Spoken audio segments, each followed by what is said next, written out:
சிவகங்கை மாவட்டம் மானாமதுரை ஸ்ரீ பிரியா திரையரங்கில் இடைவேளைக்கு பின்னர் 15 நிமிடம் கோட் படம் சத்தமில்லாமல் ஓடியதால் ரசிகர்கள் கத்தி கூச்சலிட்டு தகராறு செய்தனர்.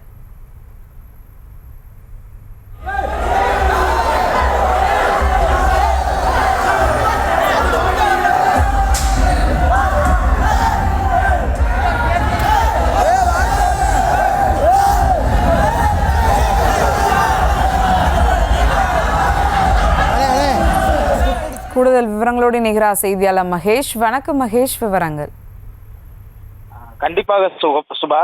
சிவகங்கை மாவட்டம் மானாமதுரையில் உள்ள ஸ்ரீபிரியா திரையரங்கு தற்பொழுது இந்த திரையரங்கானது நவீனமயமாக்கப்பட்ட நிலையில் விஜயின் கோட் படம் 9:30 மணியளவில் முதல் காட்சியாக ரசிகர்களுக்கு ஒளிபரப்பப்பட்டது. இந்த நிலையில் ரசிகர்கள் குறைவாகவே வந்த நிலையில் விஜயின் கோட் திரைப்படத்தின் இடைவேளைக்கு பிறகு 15 நிமிடங்கள் மட்டுமே சவுண்ட் இல்லாமல் படம் ஒளிபரப்பப்பட்டது. இந்த நிலையில் ரசிகர்கள் விசில் அடித்து கத்த தொடங்கினர்.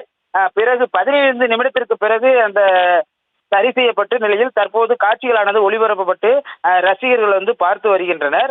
இந்த திரையரங்கில் இதேபோல் தொழில்நுட்ப கோளாறானது புதிதாக ரிலீஸ் ஆகும் படங்களுக்கு மட்டும் வருவது வழக்கமான ஒன்றாக உள்ளது. சுபா, விவரங்களுக்கு நன்றி. செய்திகளை உடனுக்குடனும் துல்லியமாகவும் தெரிந்து கொள்ள சப்ஸ்கிரைப் பண்ணுங்க.